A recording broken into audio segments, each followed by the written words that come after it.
But my buddy Chris owns a local shop. Actually, one of the very first sites we ever did before we were even officially named Detailers Roadmap. So on the bottom of his website, he's got the old school 8-bit creative logo. And Soon to change. Soon to yeah. change. So Chris talked to me a little bit ago, and he's like, hey, I'm in a scenario where kind of coming back to my shop, and I'm really kind of I had to look, part ways from a GM or someone on the sales side, and you're really having to take on part of the role. And I think I asked you, I don't even know if you remember, I asked you, I'm like, do you like doing the sales? And do you remember what you said? Yeah, I mean, I like the personal interaction in person, but like answering the phone is not my favorite part. But a lot of my, I actually had a friend that dropped off a car this week, and he's like, I kind of told him about the situation and stuff. He's like, well, he's like, I come here and people come here for you. So that's an awesome thing. It's like, if you have somebody that's gonna be on sales team, they gotta, jive and vibe with you and kind of what you've built, so.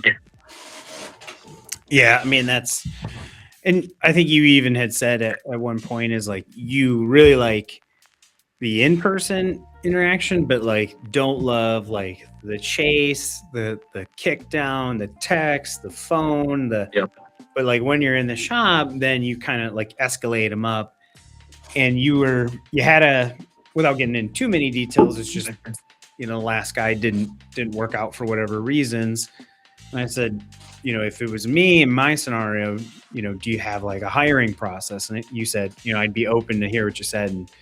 And for context, for anybody who's watching this, I've given this type of presentation like probably 10 or 12 times. And this type of presentation is really not only how to hire, what to look for, comp plan, script, and how to hold people accountable. And so we'll try and make it really, really quick and easy. And I kind of said to Chris, I said, would you mind hopping on this webinar? And, because he's going through it right now. He's going to go through this process.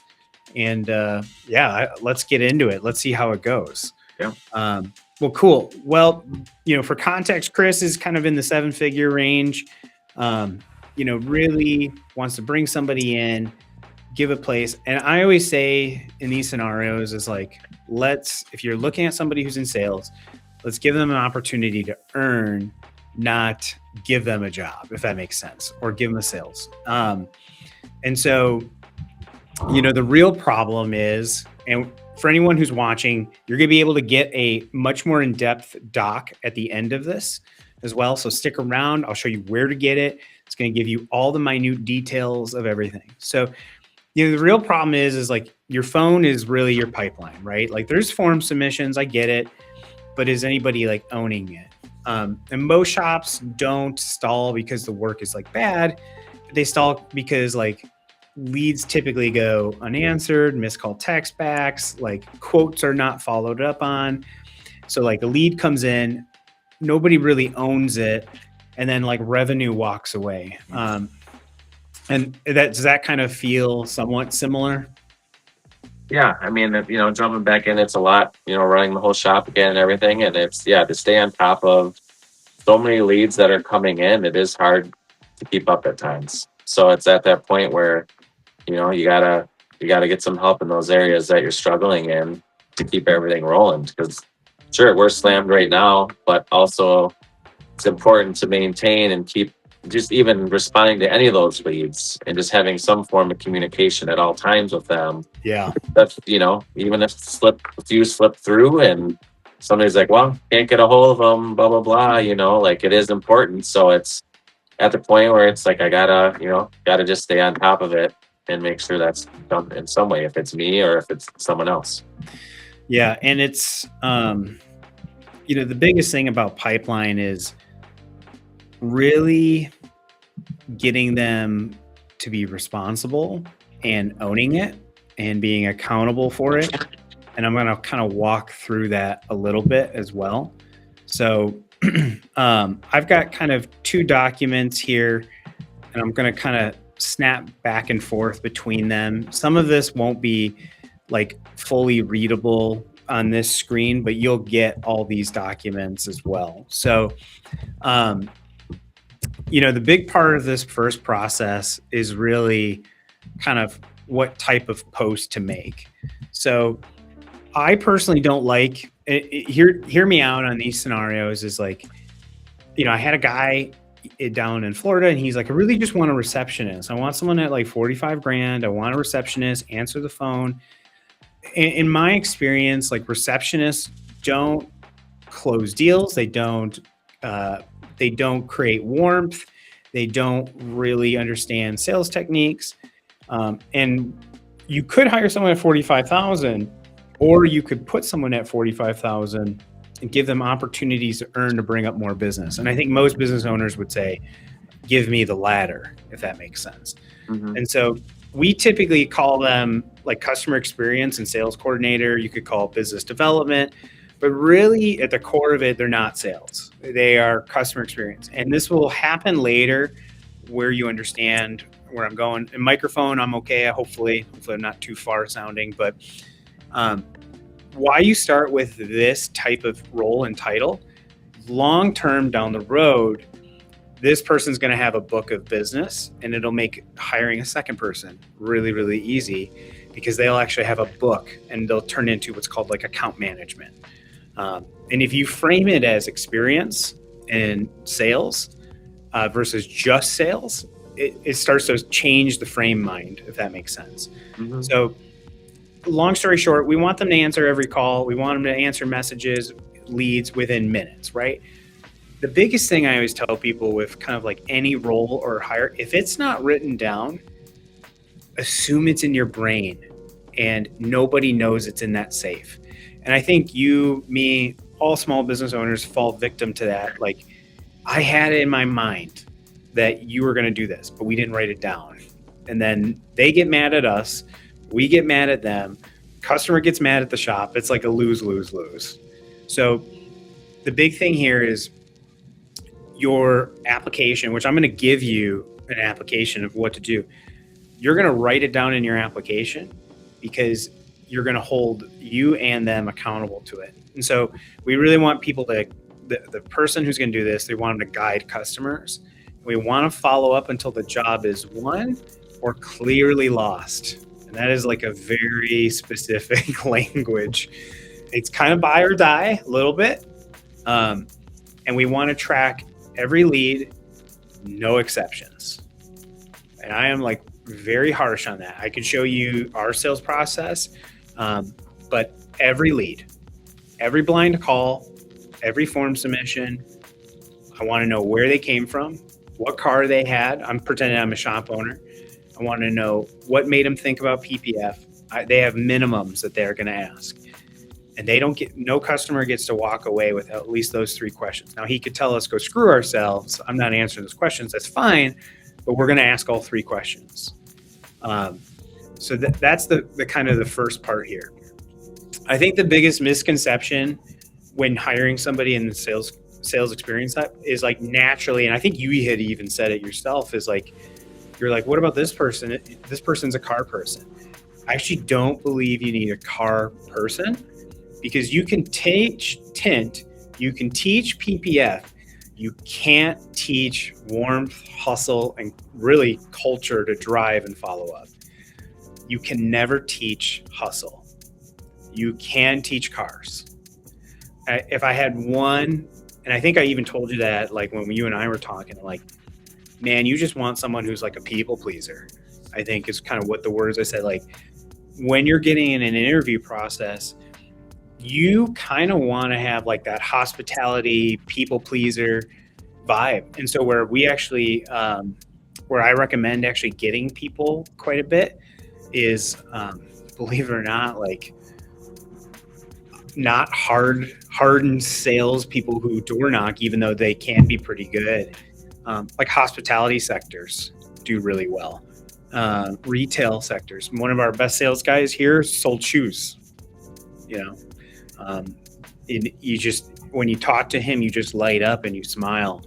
But I would rather have someone who's smiley and eye pain to tell them go screw themselves, I'm not buying, than someone who's a car person, if that makes sense. Yeah, it just helps the overall experience Yeah. with them. Yeah. Who would you, in the end of the day, who would you rather have? Someone who just like absolutely is a people pleaser, makes the customers feel great, doesn't give away a dollar unless absolutely needed, or someone who knows cars? Definitely the first, Yeah. it really is. There's some shops that are more like, hey, I just want the job, get it done, where I want our customers for as long as possible. Yep. They need anything, we're here to help them.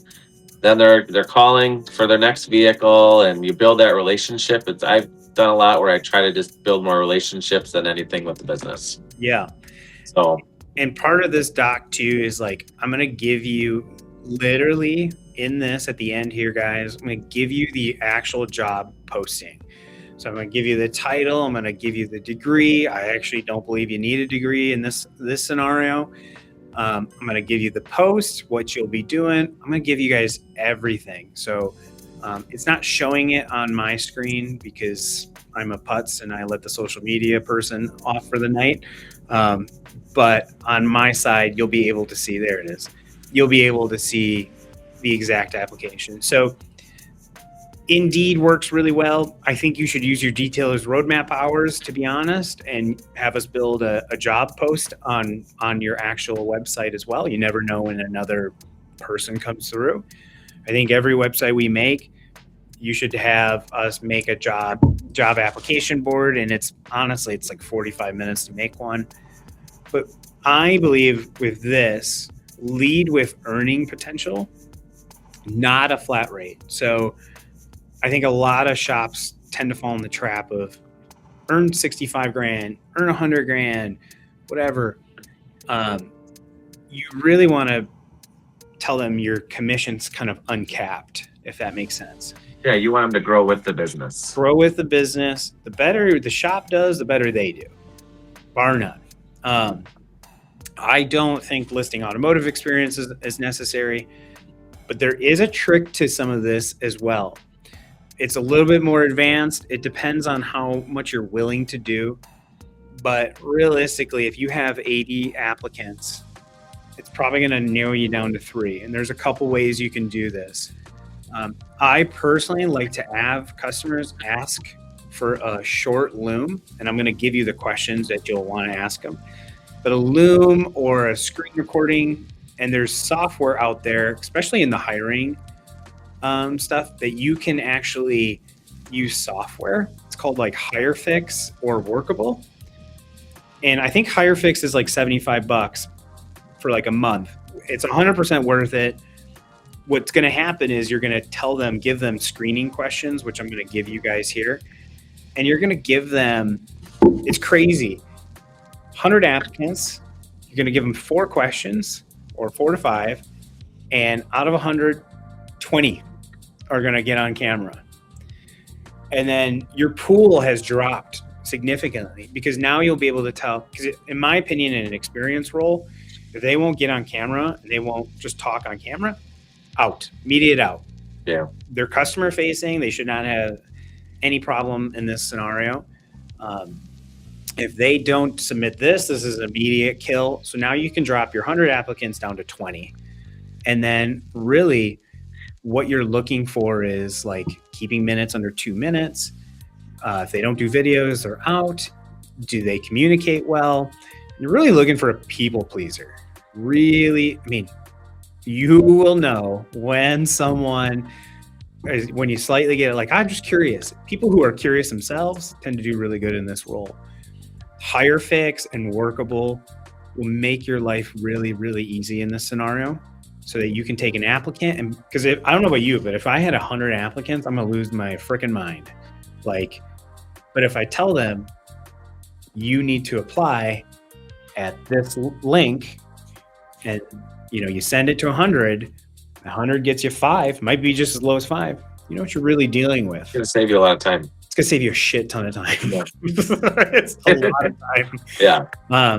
And you want someone who loves people. And the questions I'm giving you in the job description is determined of like how you're going to get that. Like, I think one of the ones is like, if everybody says they want to do something, do you tend to like go with them, or do you kind of do your own thing? You're actually looking for certain answers, and I walk you through it. The 5 pre-interview questions, I won't read off all of them, but like customer service motivated stuff is really what you're looking for. What motivates you more? Predictable routine or performance-based earning? Number 3 is a trick question. We're actually looking for kind of a little bit of both, but we're really looking for performance-based earning. And do you have experience in, all that stuff?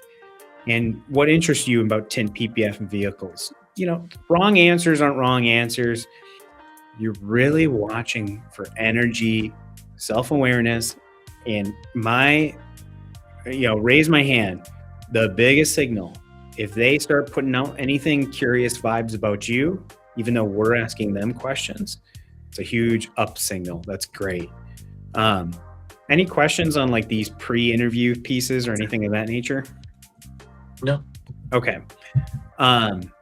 So some gentle flags here. Green flags is like if they're talking about like listening, empathy, if they're excited by commission, upsides, if they kind of start talking about follow-ups or habitual stuff. Those are all really, really, big green flags. They're okay being wrong, and they understand that.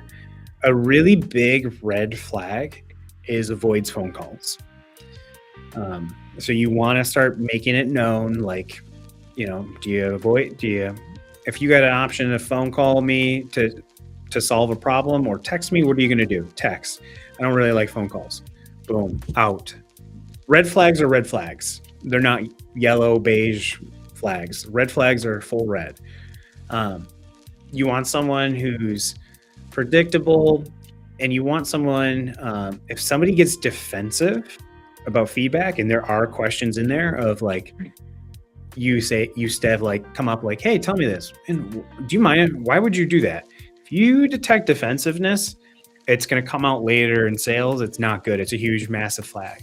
You and I had talked about a specific person, and that person really gets defensive on like any pushback, right? So you want Mickey Mouse if that makes sense, for your business. If they think selling is being pushy, in this role, part of this is a little push. We're not asking them to shove stuff down people's throats, but follow-up is follow-up. It's not push, if that makes sense. So here's now you can move this needle up and down. And there's going to be a few people who are going to probably shut off and be like, I need $100,000 to bring somebody in. But basically, at $1 million shop, what I've seen work the most is taking somebody at a base salary of roughly, what is that? Just $3,750 a month or $4,000 a month, somewhere around there, not even. Putting them on a base salary of 45, giving them a tiered commission structure. I'm going to walk you guys through this, and really around $1 million, and you can swing around a little bit on this. They should be making between 75 and 85, somewhere in there. If somebody's coming in and they want 150, you can say, here's how you can get to 150. I'm just, from what I've seen of most 7 and 8 figure shops, most sales guys can't carry a book of business. And so when I say book of business, like a very tiered, like here's my 40 accounts and take phone calls, they usually can't really do more than $1.5 million is what I've noticed. There's some A players that are like doing 2 million, but it's really rare. I'm just going to be honest. Usually 2 million, you are not following up at like, here's my 30 guys that I like to call every kind of 2-3 months. The game of business with sales is relationship, not new leads every day, right?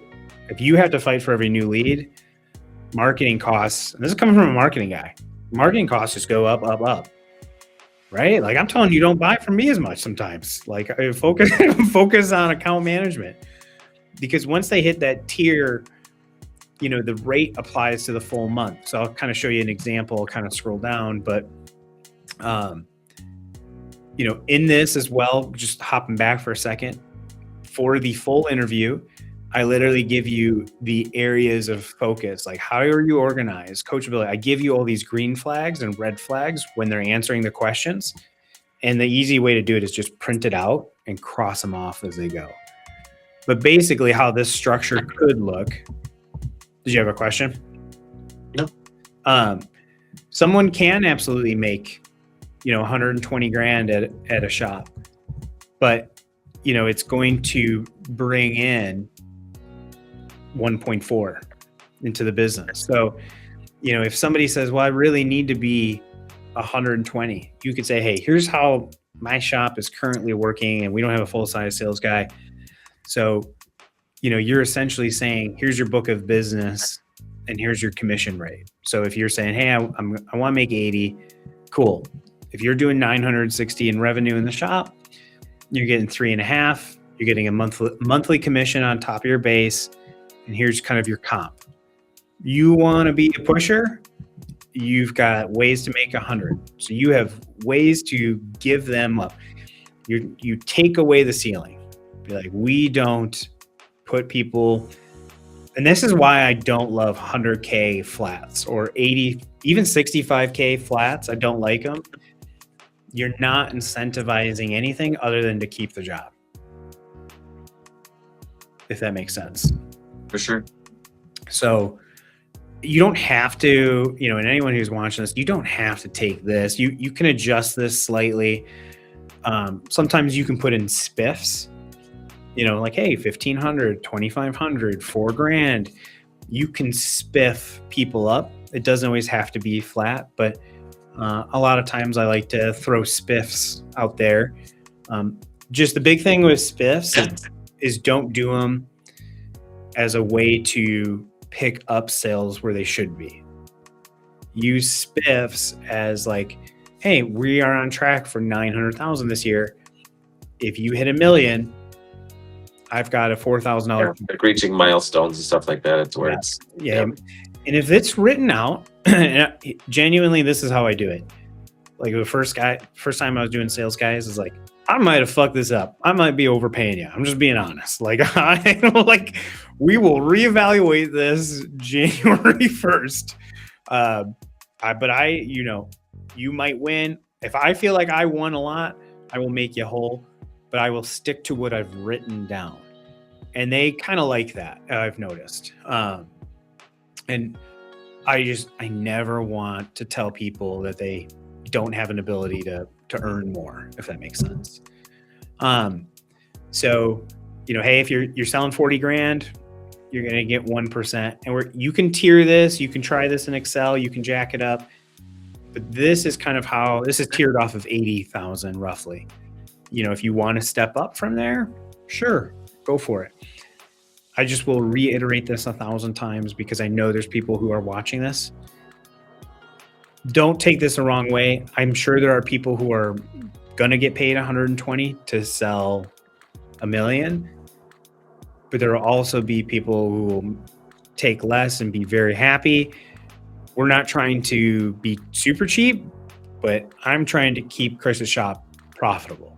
And you got to remember, when you have a tint guy and some certain services are taking 30%, and you got this beautiful website company taking $250, and you have lease, I've just found that it doesn't take much to accidentally overpay and get yourself in trouble.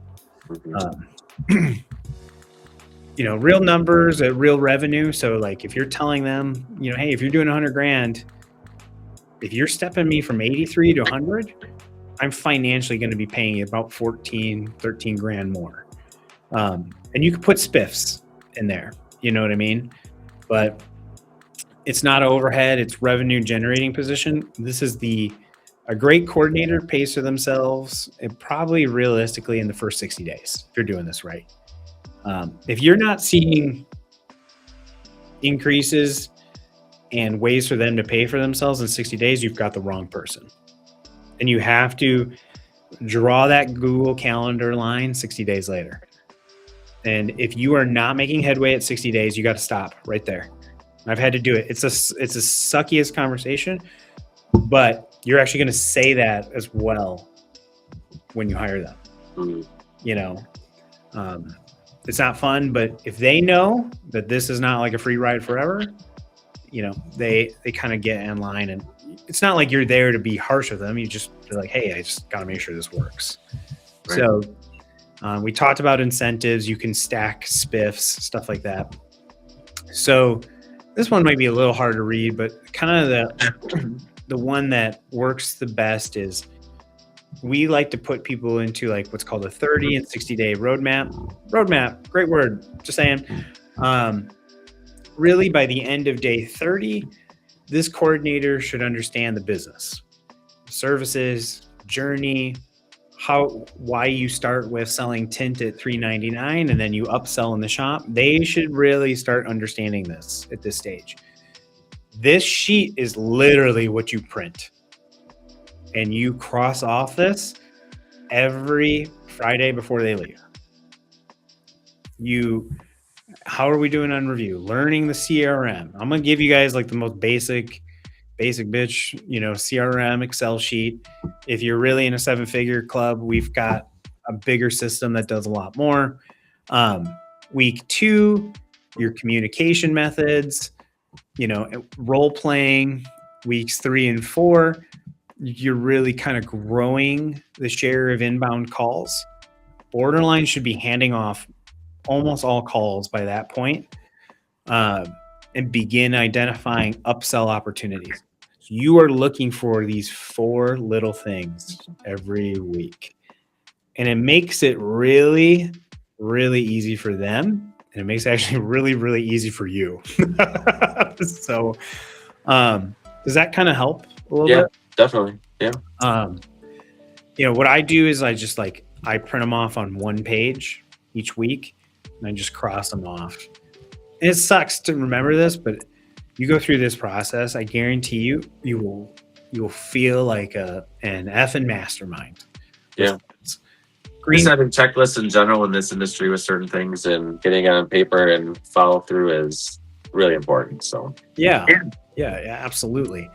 You know, days, you know, just I'm going to mention these kind of like green flags. You know, it might be a little tough to see, but you're looking for friendliness.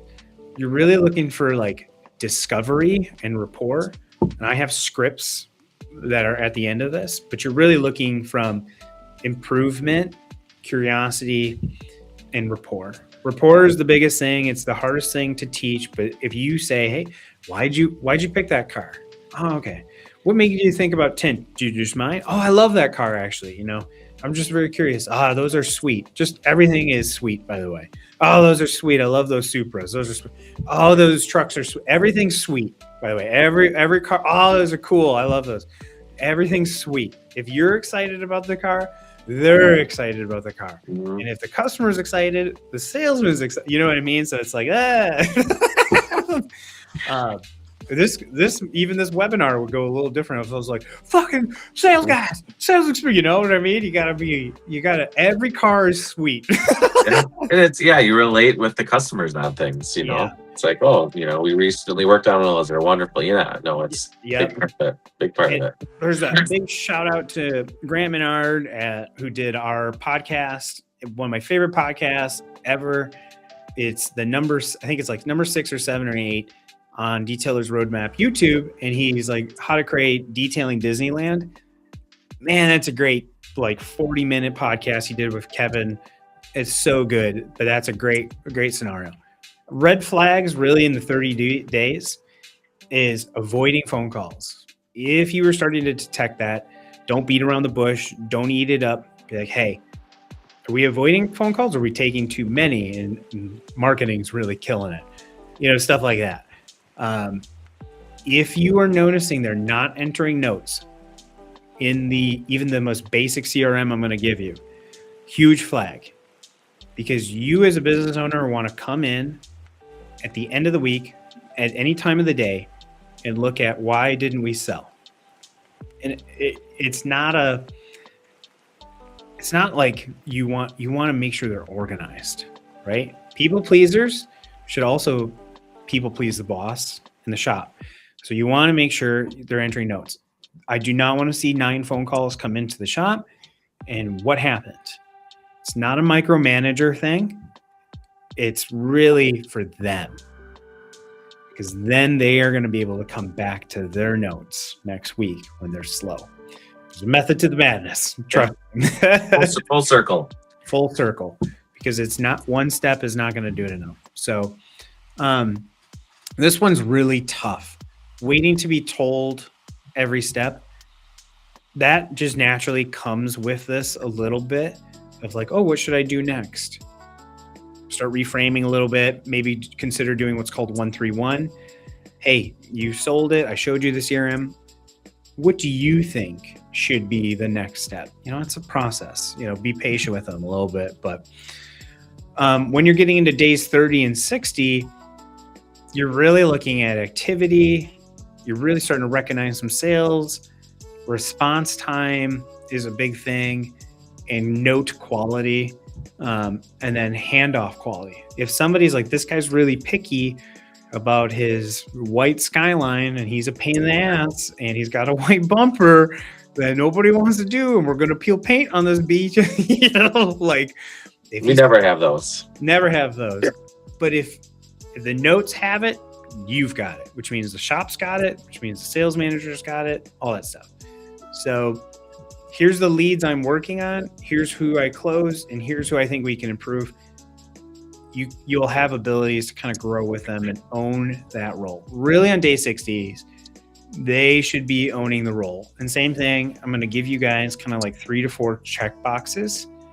And the big one is at the end on day 60, you're literally going to do like a sit rep with them on that 60th day and say, here's my leads, here's the follow-ups, and here's what I can improve. You're going to ask them what we can improve. Mind shift is what happens really at those back 6 weeks, because you're saying, what do you think needs to get adjusted here? Now they're starting to change their mind a little bit.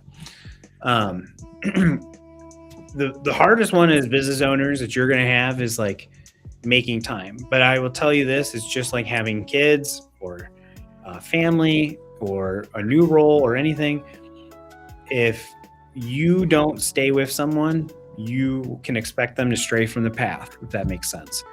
So I like to do like a bi-weekly sit rep around 6 weeks typically. So every 2 weeks, hey, what's going on?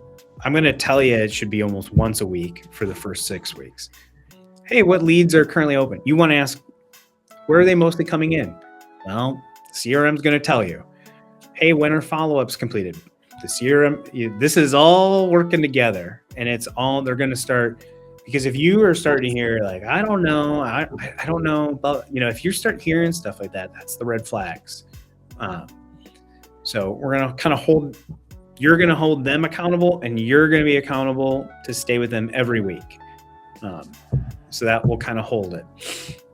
I did provide, that was a lot to throw at somebody, and I'll kind of walk through here on some CRM stuff as well. Did you have any questions on behalf of this beautiful studio audience?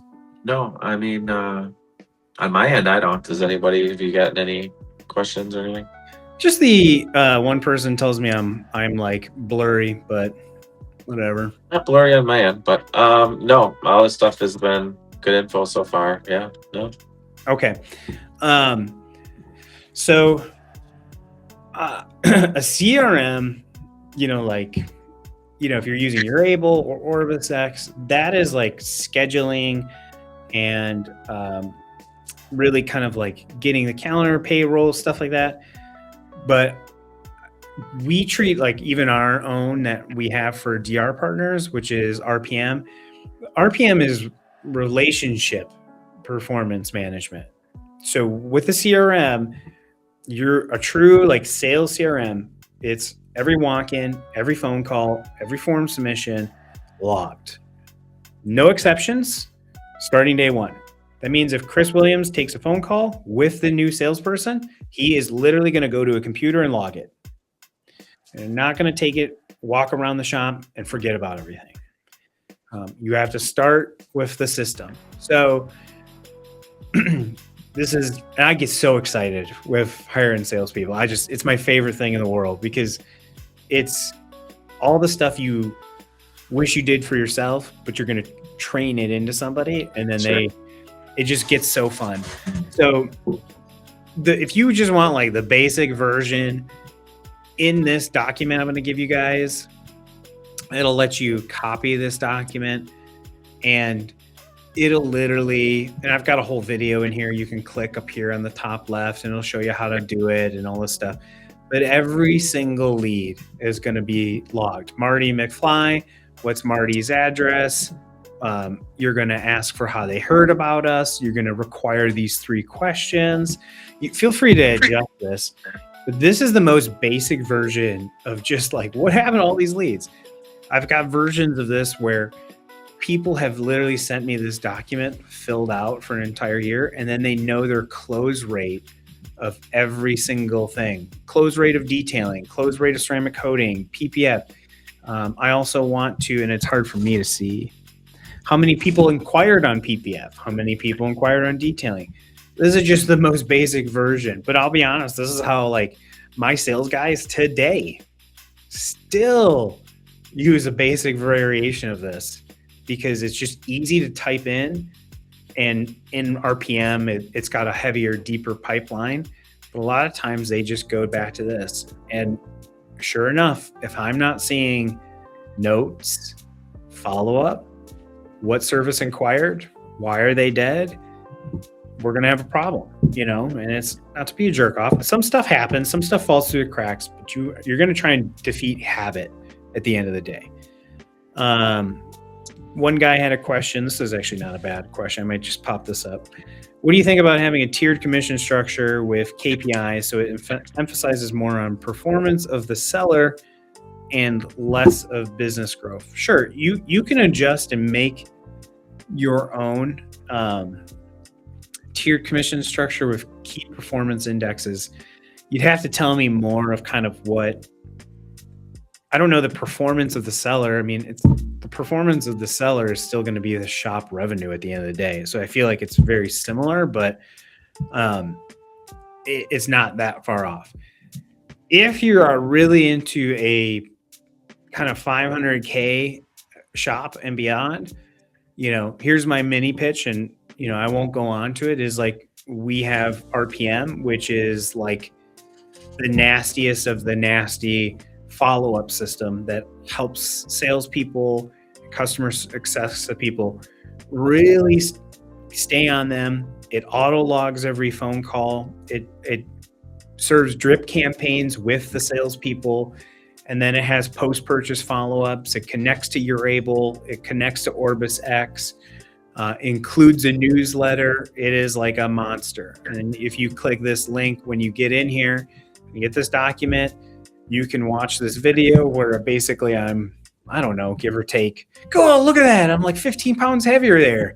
Now I'm like ripped. Look at this. Look at that. Muscles, muscles, muscles, muscles.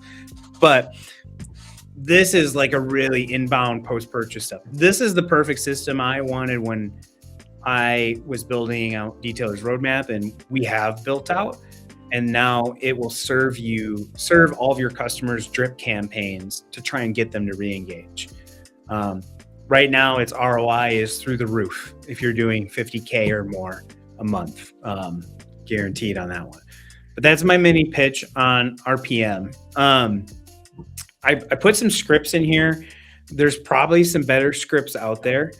I would tell you at the end of the day, like a really good one is to like teach Claude or ChatGPT what's called your perfect customer profile.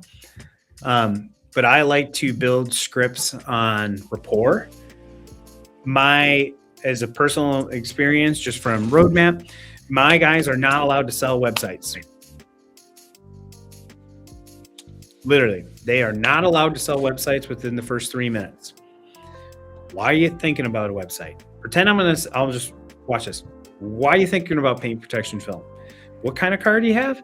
Fuck, that's a sweet car. You know, like sweet. Everything's a sweet car. Remember? Everything's sweet. I'm going to make a slide after this. Everything's sweet. They are not allowed to pitch PPF. Why are you? Oh, that's cool. What color? Oh man, that color is fire. You know, you got to have excitement with it. You know, understand the motivation for comfort. Man, nobody really wants to buy anything more than when they really have rapport with someone. Man, I'm getting giggly. You want to buy a website from me now, right? So build a rapport. Don't build the sale. Some of the best sales guys, Mike Richards in the call. Have you ever talked to Mike? Like, he is just like the nicest human ever, which is crazy for Florida, by the way. Just kidding. But like, you smile when you talk to him, and it's just, you could just tell he will naturally teach up his own, why he's worth more, why but you, as a person, I can't stress this enough. If you put these foundations in now, this makes really having them a book of business when you want to go to $1.5 million, 2 million, 3 million. This makes this really easy because they've built rapport with somebody they really enjoy, and they get a book of business that they get to call. Gravy train. That's where it's really at. So, you know, before some of the script is going to say something like, before I give you a number, let me ask you just 2 quick questions, right? If you get somebody who's getting a pushover, or, you know, guide to a deposit. Some guys don't take deposits. It's your personal stuff, but really rapport is how you do it. Do you mind if I ask what got you thinking about this? Can I tell me what type of car? Honestly, sometimes not talking about the car does wonders. What area are you calling in from? I'm calling in from Milwaukee. Dang, are you doing one of those like roundabout runs where all the cars are in the corner? Like, oh, I saw that in the news. Rapport is a big thing.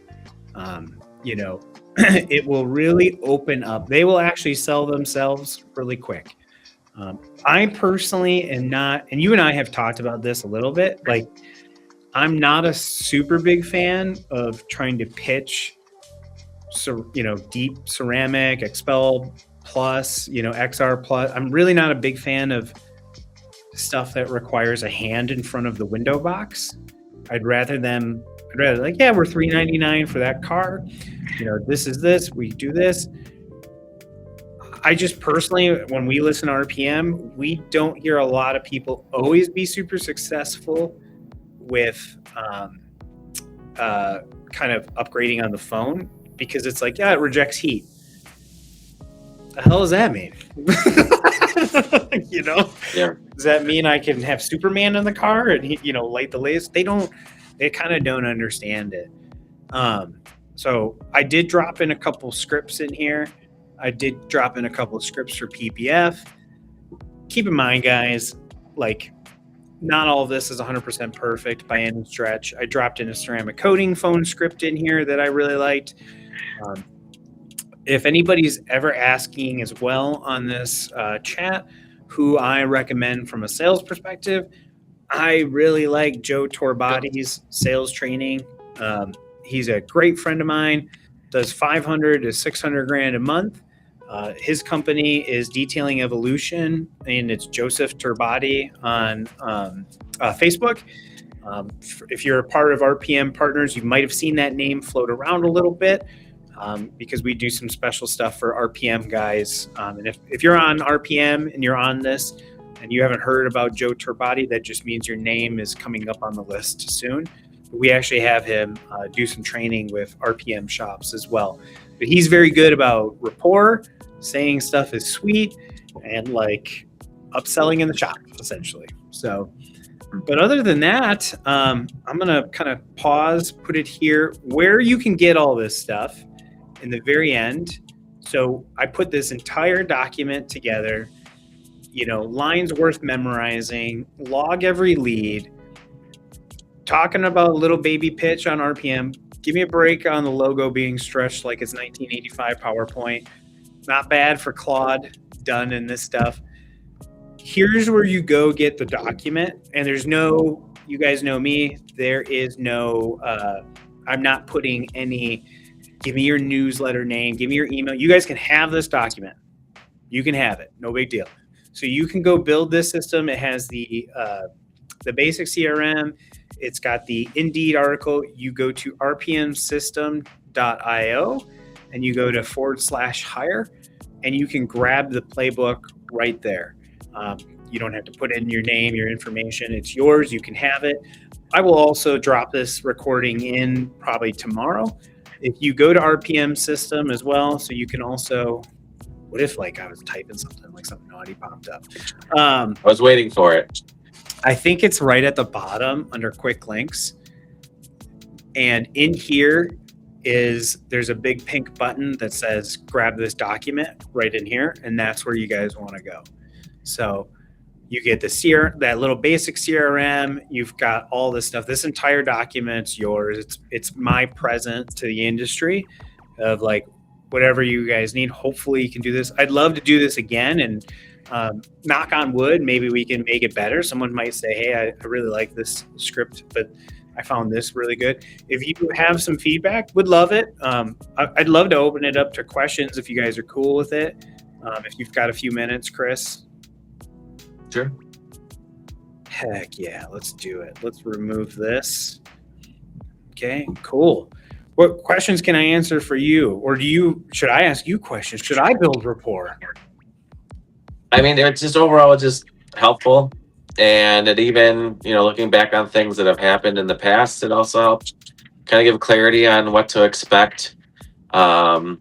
Maybe we're missing stuff before, and that kind of, and that just gives us really to look forward into somebody new, and just having a guideline to help you along the way makes the process easier. It's because it's like, how do I even create an ad, or how do I just having that structure in place is going to make the whole process, trying to find somebody that's a good fit for us easier, Yes.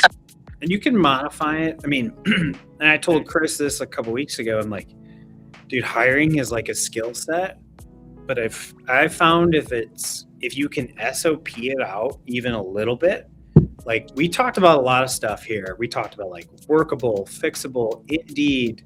We talked about videos. We talked about scripts. Like this is a big video. Yeah. Like this is a lot. Like this might take somebody another run through. But if there's kind of an SOP, at the end of the day, you're just looking for green flags and red flags. And if I can invoke it one more time, is like you want to get energy from somebody in an interview. If they feel like they're talking a little, like to me that's a flag for a people pleaser.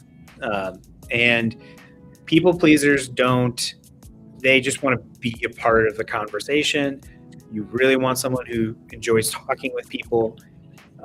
If you start hearing stories like, oh, this one guy just used to come in like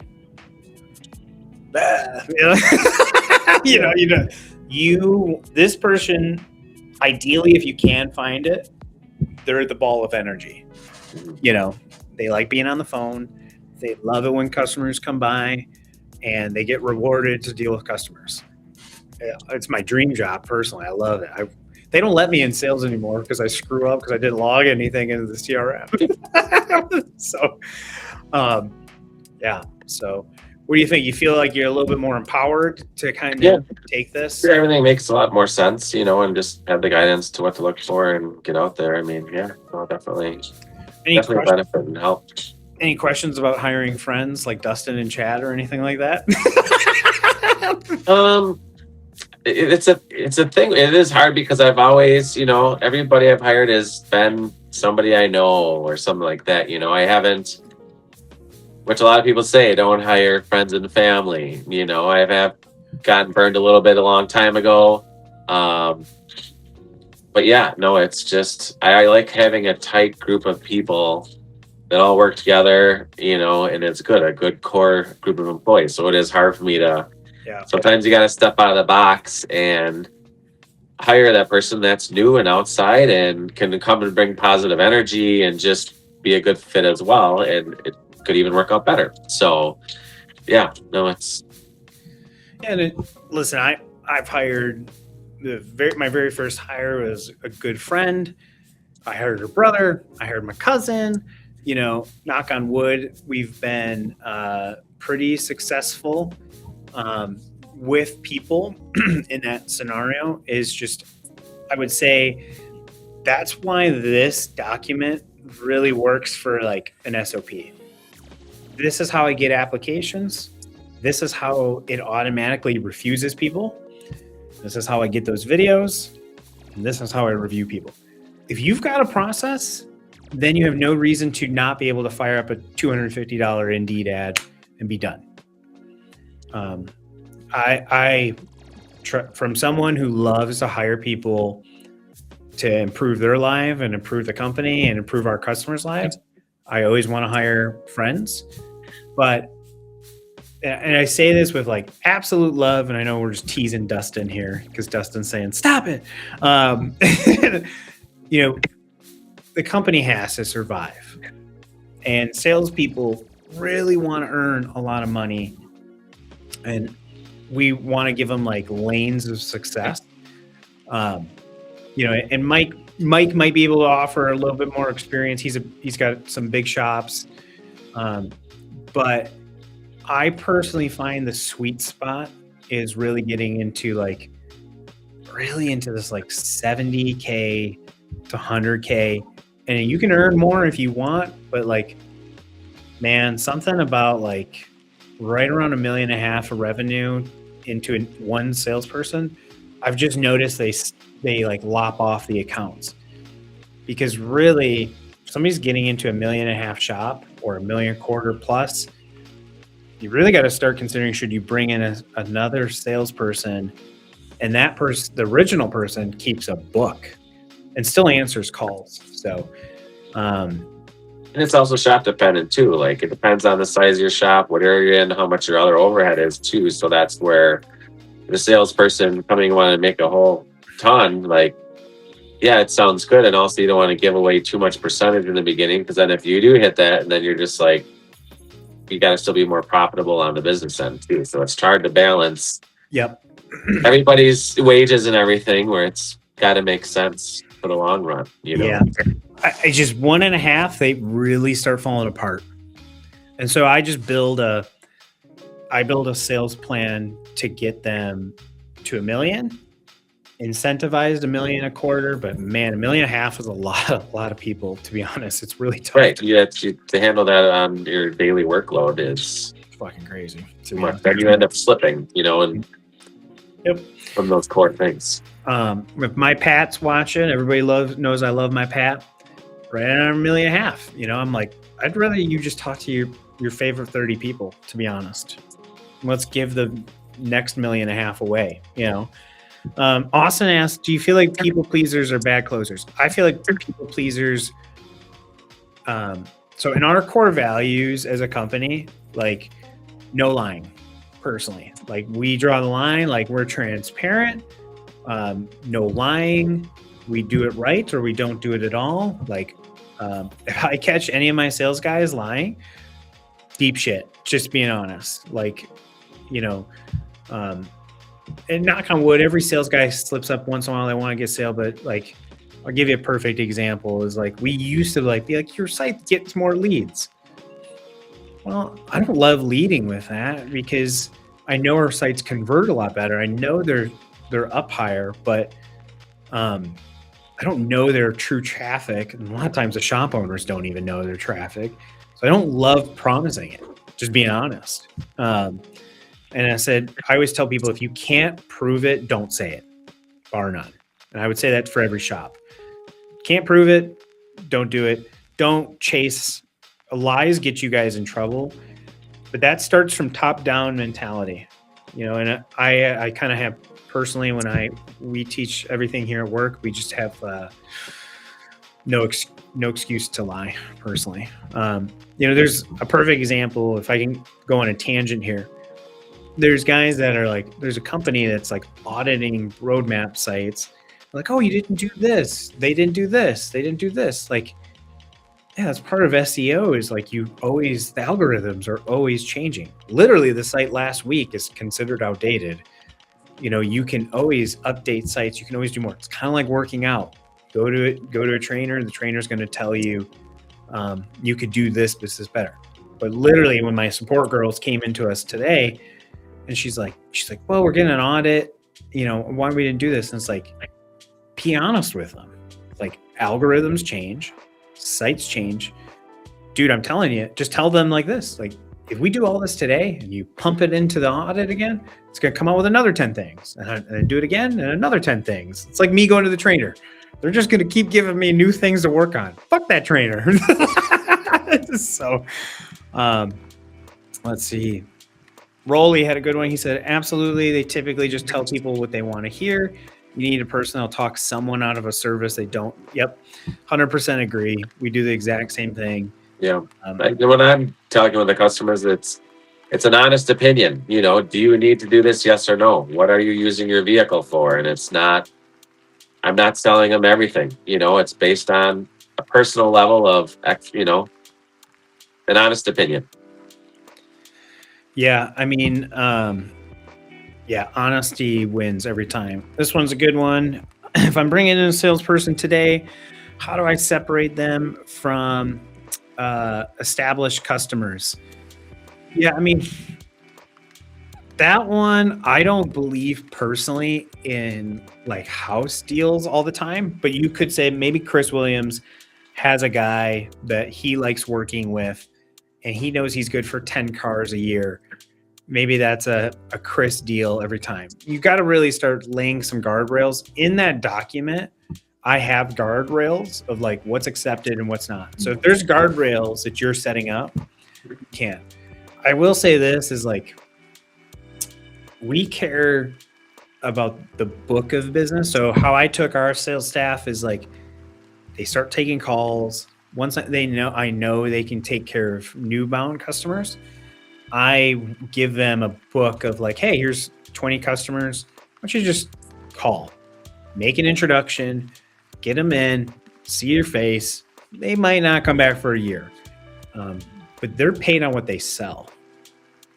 So they'll find a way. Remember, people pleasers just like, hey, come on in. We got a new shop. Check it out. There's one of the new car wash guys is laying in the back there in a pond, like he'll go back there and have fun with him. You know what I mean? Like, it can be a tough thing. I'm a numbers person personally, so I like to just draw out what it is. Austin had a good one, and I thought this was really interesting. When we were doing 1.5 million with 2 sales reps, we dropped 1 and broke through 2 million. I'd say you got an A player there. That's pretty uncommon, but that's awesome. That's great. Maybe Austin's doing some of the sales himself with that person as well too. These are guidelines at the end of the day. These are not like, this is it. This is what's going to work. Technically, if this person's doing 2 million with one person, everybody's slightly different. Like, knock on wood, I know one of these people aren't always going to watch, but different people have different levels.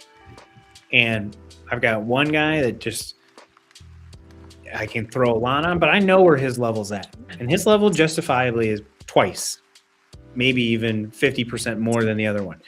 Doesn't mean the other person's a crappier salesman. You have to kind of understand what people are getting away with. What are they doing? And, what's their ability to manage and get leads. So yeah, not everybody's going to be able to do the 1.5 or 2. It depends on the person. We are a $500K shop. Is the salesperson also handling all in-person customer interactions, or do we need a dedicated receptionist? Seeing on average 3 to 4 cars a day.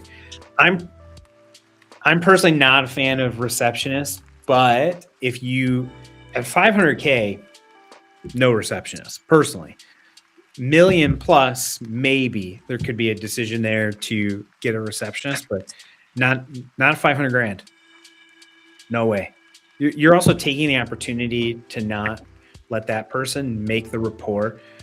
Do you ever watch this guy like Delivered on TikTok that calls car dealerships, and he always hits the receptionist, and then she goes, "What's your name?" Tommy McCula. What do you call about? New car sales. New car guy picks up. "What's your name?" Tommy McCula. He's like, "I fucking hate this." I'm like reintroducing myself. Like, a receptionist, in my opinion, is unneeded.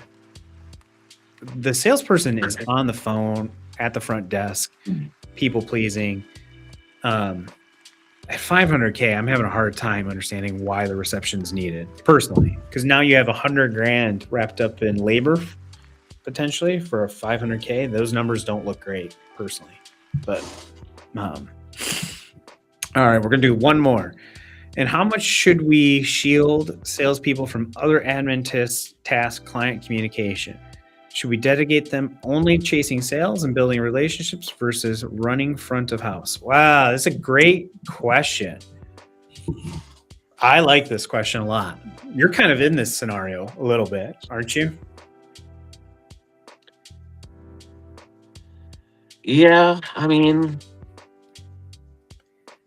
I think ops people are separate than people, if that makes sense. Yeah. I think if you have a salesperson, you have somebody who develops relationships, answers calls people, right? Are they hunters or they're gatherers? That's a whole nother conversation. Yeah. Does some key account management. If you really have key account management, like, hey, these are my 25 best people that I haven't talked to in 6 months, that's some work right there. I don't love it when their front of house is like a really broad term. So I'm not entirely sure what you mean by versus running the front of house, but some salespeople do schedule. Absolutely. It's really how your operations are. I think this is like right at the level where I step out, because I've seen shops do this 7 ways to Sunday. However, you're typically what? If you're having a salesperson in your spot, they're probably going to be scheduling, I'm assuming. Is that accurate? You're talking to you. Yes, because I love you. Oh, what was it again? I was sorry. I was reading the comments. No, you fell asleep with your. No, I was reading the comment that Matt was replying to. I said, if you have a sales guy selling, are you letting that person schedule? Yes. Yeah, I think so. I think it makes it. Yeah, no, because they kind of own that whole the sales and the scheduling, and then from there, yeah. I think it's good to have that combined instead of being separate. Yeah. So hopefully that helps. Once again, guys, if you want to get it, you can go to rpmsystem.io. At the very bottom, it'll say something to the effect of $1 million sales closer. And on that page, there's a pink button that shows you the Indeed, the scripts, all that stuff. So cool. Well, I think we'll call it here. It was a long one, just a little over an hour. So appreciate you hopping on. No, it's good. Yeah. Good, man. I'm excited for you. I'm excited, looking forward to it, and we'll be able to report back and see how things go along the way or something. And the new site's coming out. The site will be coming out. Very excited for that. Yeah, so. RPM's firing and the boys. Look at this. Heck yeah. So congratulations. Chris was one of the first guys that ever came on. Super glad I got to do this in a roundabout way. You know? I remember when you're hiring your first employee, all nervous, what do I do? And here we are. Yeah. It's a skill set. You learn. Hey, by 30, you kind of figure it out. Right. First 10 were all screwed up, but that's all right. They're all cross-eyed now. Unfortunately, they're still here. Right. But yeah, I mean, I remember when you were kind of in the 20s and 30 a month, and then you're starting to step into 40s, and now you're getting into the hundreds. It's just crazy how stuff's come so far along. So hopefully this helps. Remember, guys, at the end of the day, find people pleasers. We start with truth down, so there's no excuse you shouldn't be doing any lying. At the end of the day, the shop's got to be profitable so they can be profitable. I think we all naturally want to pay people tons and tons of money, and I get it. I would love to pay everybody $100,000 a plus, trust me. But at the end of the day, everybody has to win. And sometimes you just don't get to afford certain people, and that's okay. But if you have, I think one guy said he had one guy doing 2 million, that is a path for them. If they truly can do that, you give them a path to make the 150, 200, whatever it is, So cool. I'll end it here. Thank you so much. Appreciate it. Hopefully we get to do stuff like this again. Yeah, no, it'd be fun. Awesome. Thanks, Chris. Appreciate it. Cheers. Thank you. See you.